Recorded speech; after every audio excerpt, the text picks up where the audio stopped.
And a pleasant good evening from Manhattan, Bill Snyder Family Stadium. This is an instant reaction video from the 580 Sports Talk crew on our YouTube channel, 580 Sports Talk, and on Facebook at WIBW News. Dan Lucero, Spencer Dupuis hanging out with you late night in Manhattan after the Sunflower Showdown concludes the same way it has concluded for the last 16 years, with the Kansas State Wildcats on top, 29-27, defeating the Jayhawks and shading the Sunflower Showdown purple for yet another year. K-State goes to 7-1, 4-1 in Big 12 play.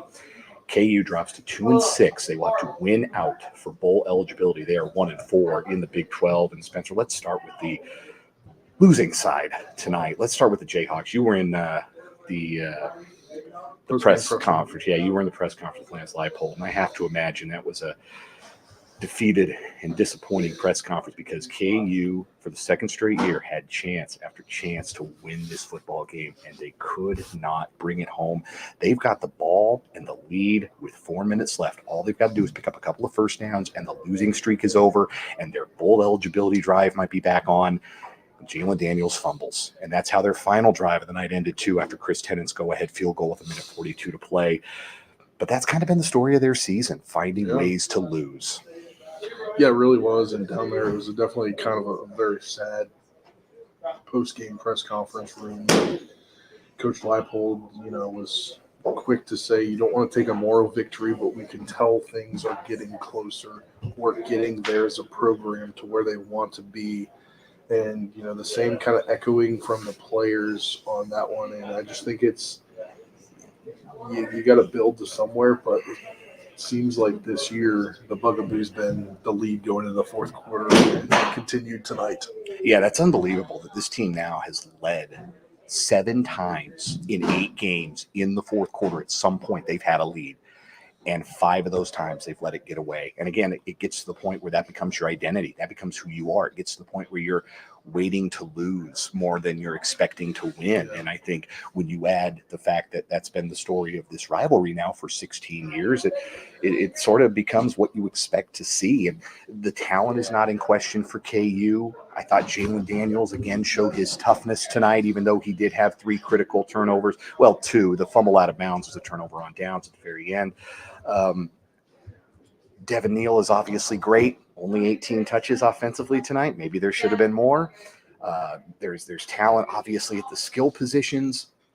The defense, I think, is playing better for them. They were pretty good up front. There were 2 big runs for K-State tonight. DJ Giddens tripped off a 54-yarder, and Dylan Edwards had a 44-yarder.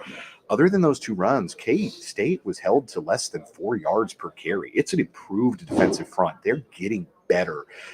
But being the best 2-6 team in America really isn't worth all that much. And I think Lance Leipold said as much after the game. Like, yeah, you can say you're getting better all you want, but the record is the record. And at some point you become your record. And that's kind of what KU's at right now.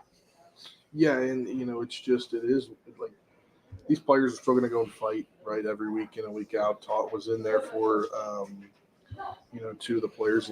I believe Luke Grimm was in there, and Cornell Wheeler, and they echoed much of the same of that. It's like we're getting close, and from where they were their freshman year, especially Grimm, to where this game is tonight, like there's progress in this program, but you just have to continue moving forward. And like I said on 580 Sports Talk within the last couple of weeks, you need to do a case study on this team that's, as you mentioned, led as much as they had going into the fourth quarter, 7 times of 8 games, and only coming out with 2 of those wins. Yeah, that's hard to imagine, hard to believe. It's hard to believe, but it's for Coach Leipold. He just kind of really was speechless at times for things. Like he's like, we can't criticize players for things they do, but clearly the mistakes were dropped touchdown and the going out of bounds at the 1-yard line on the kickoff. Yeah, you look back, those were 2 huge mistakes in this game that happened kind of bang, bang. Quentin Skinner drops a touchdown on a go ball.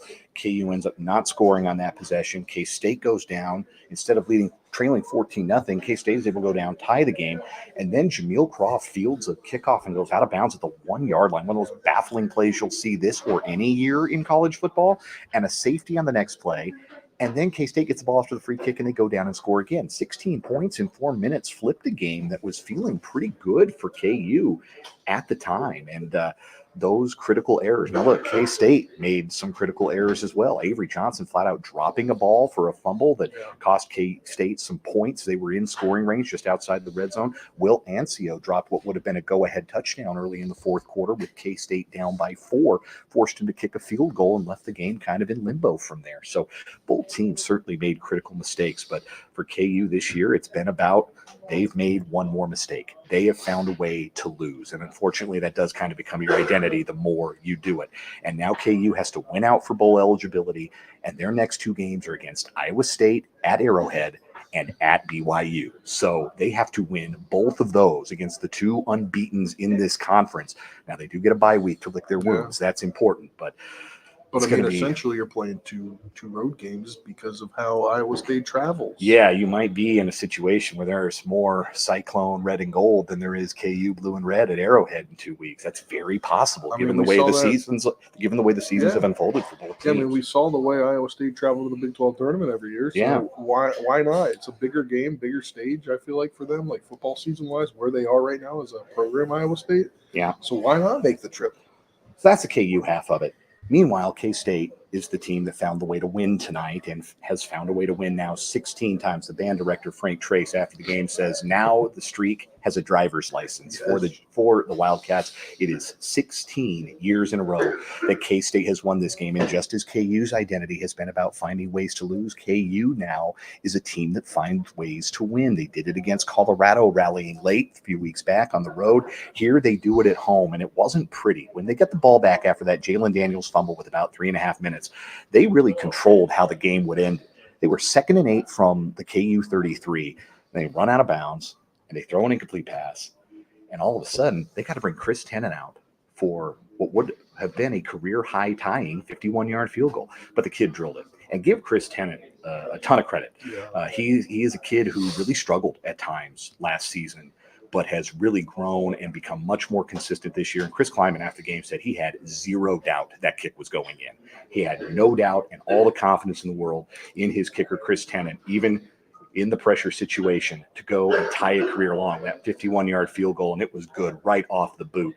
And it gave K-State the lead, and then the defense showed up in a big way. It was a rough night at times for the K-State defense, but they stopped KU on 5 of their last 6 third downs. Third down was so critical for KU early in the game. They were 3 for 3 on third down on their opening scoring drive. So for K-State to flip that on its head and get some big third down stops down the stretch was huge for Joe Klanderman's defense. And on that final drive, they were hell-bent for leather, weren't they? I mean, blitz after blitz. They were hitting Engage 8. If you play Madden or College Football 25, Engage 8 was what we were seeing. We were seeing the old zero blitz, and had Jalen Daniels fleeing on that 4th down play where he ultimately fumbled, and the game ended right there for K-State. They are now 7-1.